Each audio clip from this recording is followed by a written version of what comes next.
در سطح شهر اعلام کردن هر کس بتونه به اسبی که پادشاه خیلی دوستش داره حرف زدن یاد بده یه جایزه نفیس میدن. هیچکی مراجعه نکرد به غیر از یک کشاورز که گفت آقا من میتونم ولی این کار 10 سال طول میکشه. 3 تا شرط دارم.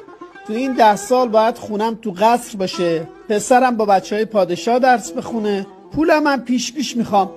قبول کردن. زنش کشاورز رو صدا کرد گفت دیوانه، مگه اسب حرف میزنه؟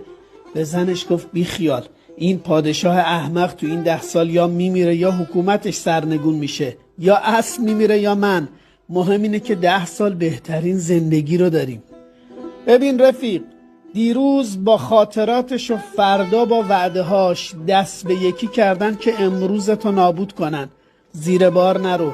اگه امروز فرصتی داری برای بهترین زندگی، همین امروز ازش استفاده کن.